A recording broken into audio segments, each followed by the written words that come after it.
Discovered by the Germans in 1904, they named it San Diego, which of course in German means a whale's vagina. Today it's called Thrive Loud with Lou Diamond. Hello, Thrive Loud listeners. At Thrive Loud, we are always connecting you, the listener, with amazing leaders that are thriving in their lives, their businesses, and their passions. We also have had hundreds of thriving women that have been featured on this podcast.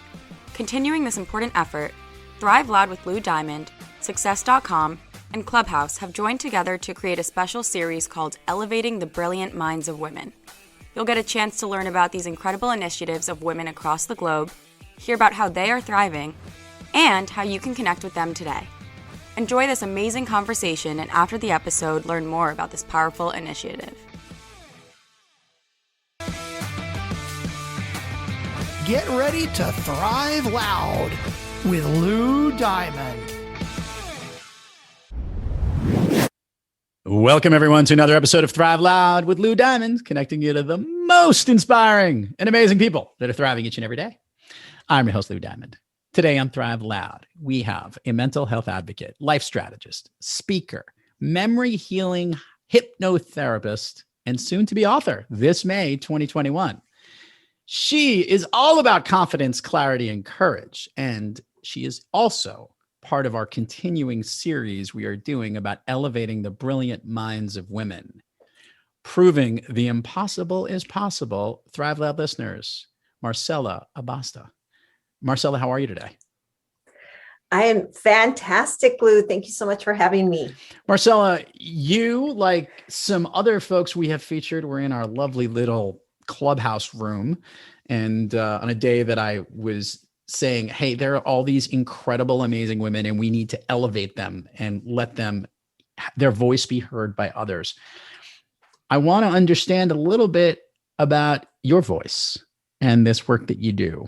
So I don't want to go all the way back to the womb, but I want you to share with the listeners. I want you to share with them how this has been what you've been focusing on, helping people get unstuck and helping to, I guess, heal them and not deal with being stressed out, right? Because that's kind of your gig, is it not? It is. It's part of my gig. The deeper part of the gig is truly helping and changing the way the world sees and understands depression. But what I'm finding is a lot of people don't connect with themselves or are afraid because of the stigma behind it to say that they're depressed. So I found that a lot of people are stuck. You know, they get stuck, they get stressed out, overwhelmed, they start feeling anxiety, panic attacks, OCD. They start having all of these symptoms. And with that, I pull them out. I give them, I teach them the strategies and the same techniques that I use to pull myself out of that same feeling of stuckness that I was feeling back 20 years ago. And I empower them with the tools that they need to know. And unfortunately, I found that the world has overcomplicated what feeling stuck or depression to me is. And so I've simplified it, so that anyone can heal it. I'm going to tap into that simplification in a second. I want to ask a little bit of a question, because I love when I read something and I say it to the listeners and I'm not exactly sure what it is. So I have the perfect person to ask for it, and that's to you. Memory healing hypnotherapy. Please explain to our listeners and to myself what this is and how this works. Okay. So what I have found is when I have told people that I'm a hypnotherapist, the very first words out of their mouth is like, "Oh, can you make me cluck like a chicken?" And so I say, no, but I could take you back to the very first time you felt afraid, or you felt stuck in your life, or you felt some deep connection to an emotional trauma, and I can bring you back and heal you from it. So memory healing truly is that. It's memory, memory healing. So what I'm doing is I'm using a technique called timeline therapy. And what I do is I take people back to the very first time. So if I have a client that comes to me and says, you know, I really have been feeling the sense of just extreme anger. I actually have a client I'm coaching right now. He just anger all the time. He doesn't know why. He doesn't know why he feels it. And I take him back to the very first time. It's usually between 0 to 7 years old. And we connect to the very first time he felt angry. And what I found is, like, I had one client where I took her back to the first time she was angry. And she was in the womb, coming out of the womb. And she was so angry because she was so comfortable where she was, that she says that she had never felt so much rage in her life, until she connected to that anger when she was so small. She was feeling anger, but not the deep anger that she was feeling when she was coming out of the womb. And we were able to clear it up. She doesn't feel that type of anger. Of course, anger is a natural emotion we're going to feel from time to time, but instead of living in it for weeks at a time, she said it would just eat her up. She would get angry, process the emotion, and move on. So that, to me, is what memory. Okay, so I'm going to hit the obvious piece, because that was just spectacular, by the way. Like, okay, awesome. I know that you can go back to the, like, usually there's these hidden memories and these things that we all occur. And obviously I can't remember the day I was born. I certainly not so sure I want to remember it, but it is achievable. And do you think it can, since you can't really verbalize what that experience, I guess, was at the moment that happened, because you didn't know the language, and now you do, you're able to get back to that point? So I think the key component here is the subconscious mind. So I might have left that out there in the beginning. So I don't just take her back. I take her into, and I take people into their subconscious mind. And the subconscious mind is this most beautiful place that is bittersweet. It holds on to our beliefs. It holds on to our traumatic experiences. It holds on to our memories. It holds on to the good and the bad memories. It's where we hold on to everything that we are. Everything that comes from who we are and how we live comes from our subconscious mind. And so making sure that our subconscious mind is cleaned out, because the way the brain protects us is by pulling those traumatic experiences, taking them, and I say shoving it into the subconscious mind, because it's too painful for us to deal with. And so even as far back as being born, I had a client one time that went into utero, and her mom was 7 months pregnant with her, and her dad left her mom, and she could feel the sadness of her mother in her, and the anger. And so, the subconscious mind, that's the core for me. The healing depression, which is my ultimate mission here on life, is to change the way the world sees and understands depression. And the way I do that is by teaching them how simple depression really is, by going back and cleaning out what's in the subconscious mind and healing all that piles up in there. And it unfortunately usually comes out in our 20s. And that's when people really start suffering and struggling, and they start getting into ways of numbing, addictions, just so many different ways of numbing ourselves. Marisela, this is interesting, because I'll get to how this became your gig in a second, but I kind of want to understand maybe a little bit about you. And that was, have you ever had this work done to you? And was there some pain that you had when you were in that young age of life that obviously held you back from something? Yeah, so definitely. So what I do when I ultimately teach in my coaching is the life empowerment process. And that's the process that I used to pull myself out of the depths of depression over 20 years ago. Okay. The hypnotherapy just came along later in life, because I thought, man, I want to learn some other strategies to be able to help my clients a little bit faster. And that's when I stumbled upon hypnotherapy. But ultimately, yes, 20 years ago, I was in the depths of a suicidal depression and constant thoughts of suicide. I was clinically depressed. I was on antidepressants and anti-anxiety, all of this stuff. And I was able to, I lost my train of thought. What was the question? Well, no, again? the question was, I was trying to decode. You were depressed, obviously, in 20, but it may have led to something that you had when you were much younger. What, was there something that you were younger that you may have learned through that mental healing hypnotherapy? Absolutely. Yes. So as far as the hypnotherapy, unfortunately, like I said, that came later. What I learned that was actually coming up was a memory. And when I was 21 and I had my second child, I had a constant memory of being molested by my stepdad. And that continued to be constant. It ran circles in my mind all the time. I would have triggers. It started to ruin my marriage. And so that when I went back and I learned a process by John Gray on healing the subconscious mind. And when I learned that process, I was able to start processing out. The hypnotherapy, again, didn't come until later. Was hypnotherapy done on me? Yes, absolutely. I had to have it experienced. I had to experience it in order to get my certification and be able to do it with people. So I had a profound healing in hypnotherapy. I thought I had cleaned out all the old junk in the trunk, if you want to call it, but in a different trunk, but that's okay. In a different trunk, yes, in the emotional trunk, in the subconscious trunk.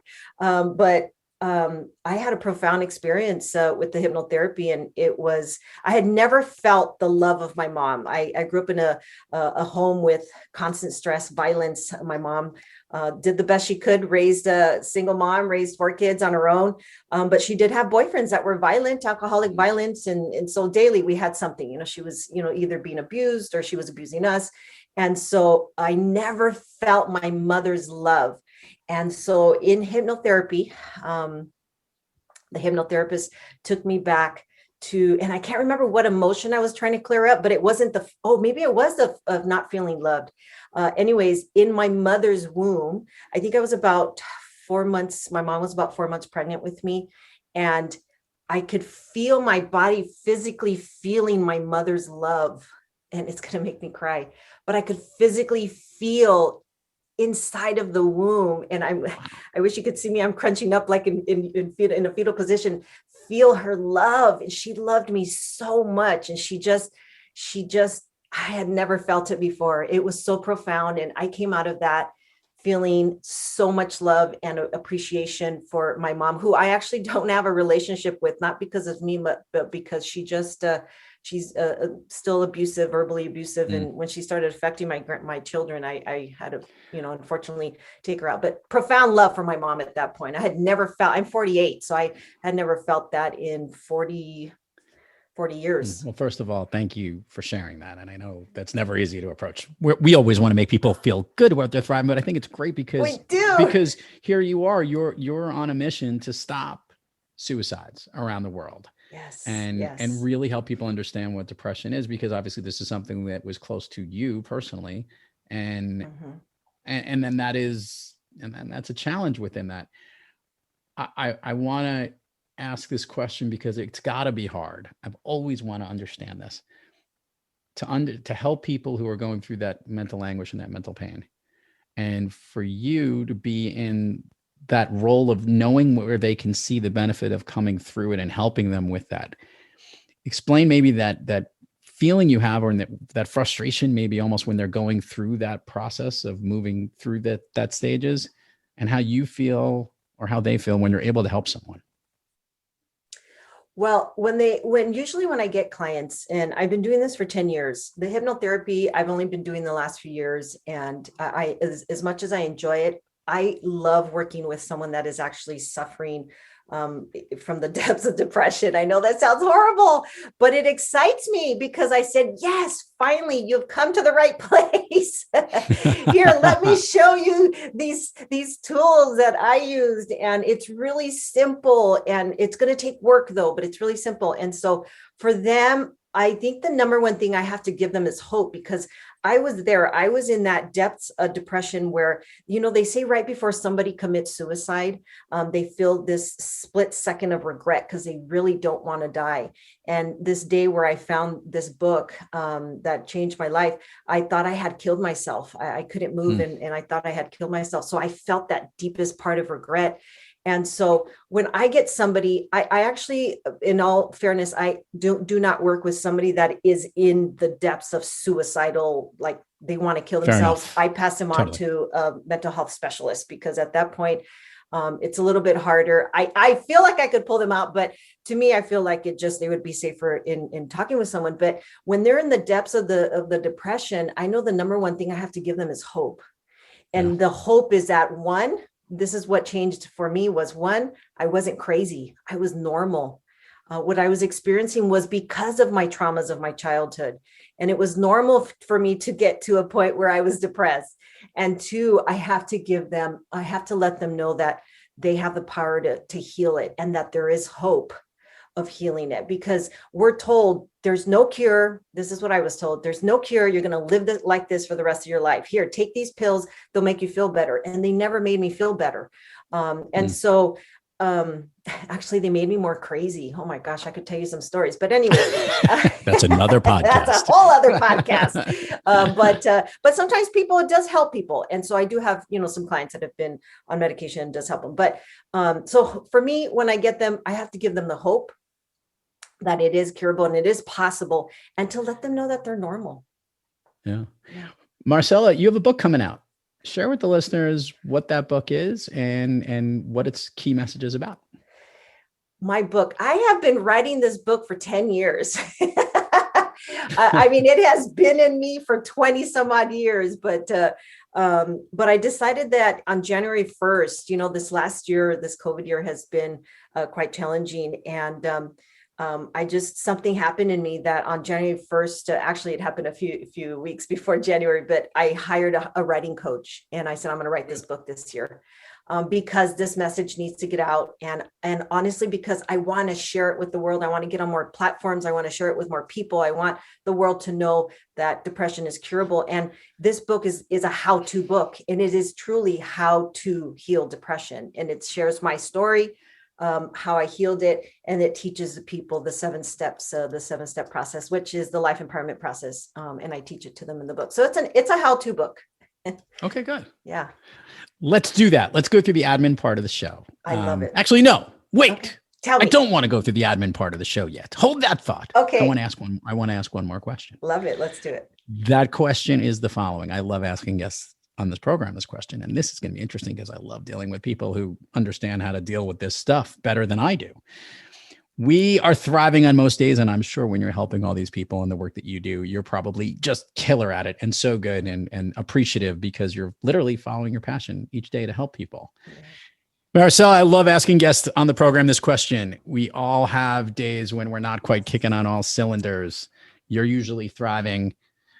Marisela, tell me, when you have trouble thriving, who or what practice do you seek to get yourself back on the thriving track? I love that question so much. Yes. So I've actually been asked, are you always happy? And the answer is always, no, I'm not always happy. I'm human. So I do have different emotions, and I do, struggle with sadness sometimes, but it'll last maybe 15, 20, 30 minutes. It doesn't last for years like I was. So what I do is I pay attention to myself. I check in, I listen to what my focus is. So my first one is, okay, what am I focusing on? Am I focusing on the future? Am I focusing on the past? Am I focusing on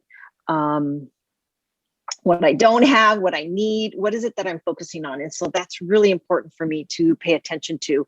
And I change my focus, and then I go in and I see, okay, am I feeling sad? What's going on? Do I connect it to something that's going on in my subconscious mind? I'll go into prayer meditation.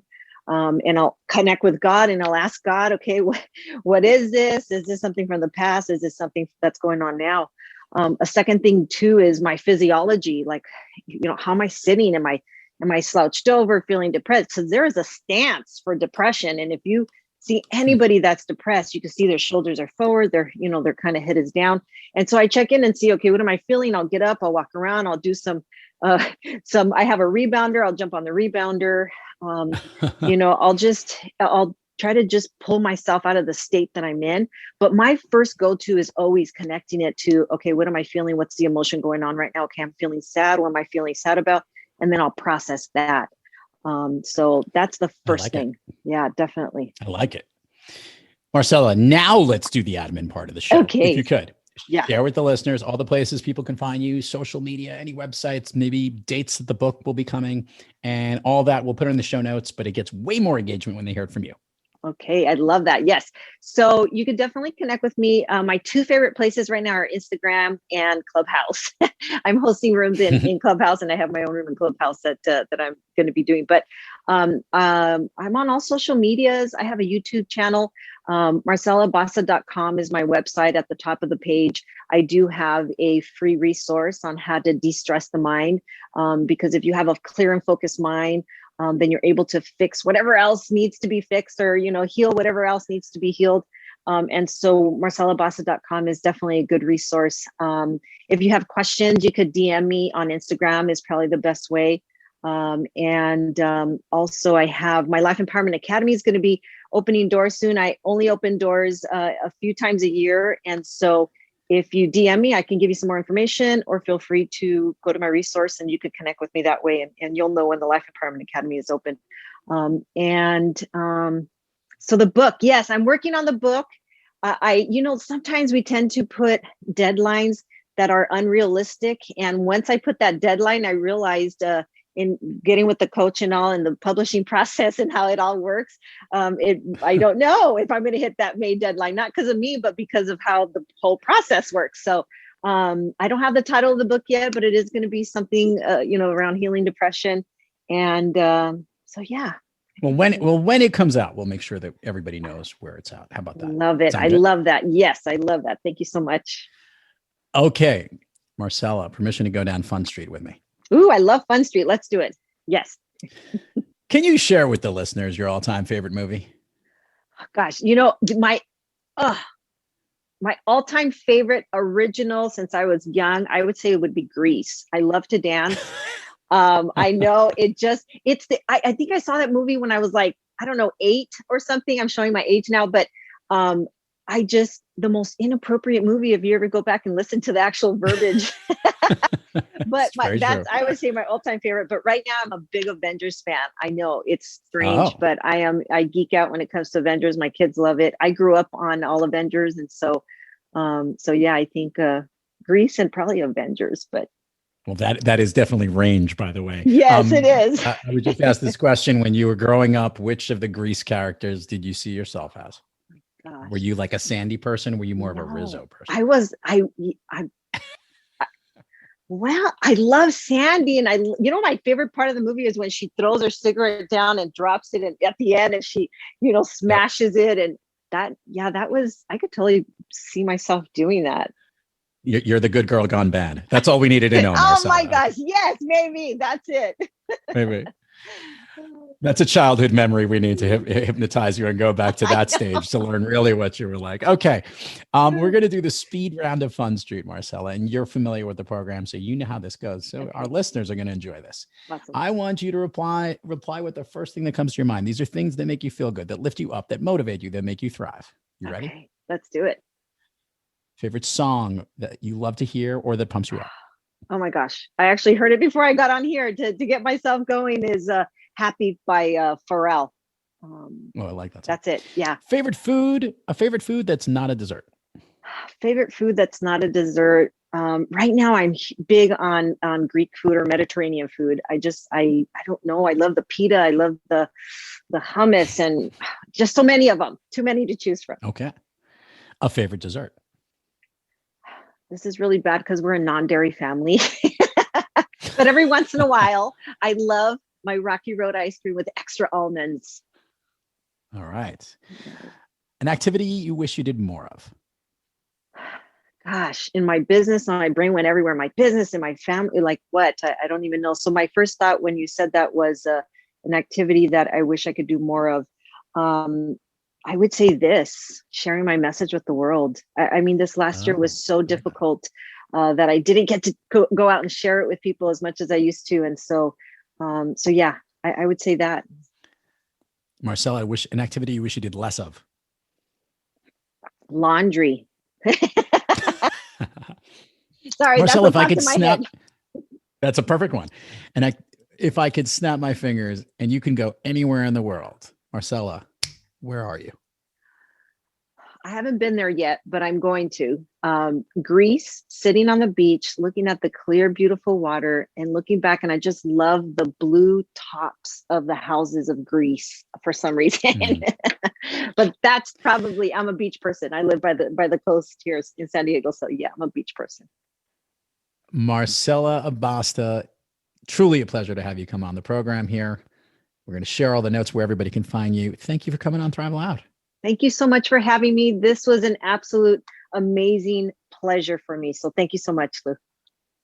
You got it. And to all our listeners out there, thank you for joining us. And until next time, keep thriving onward and upward. And remember, be brief, be bright, be gone.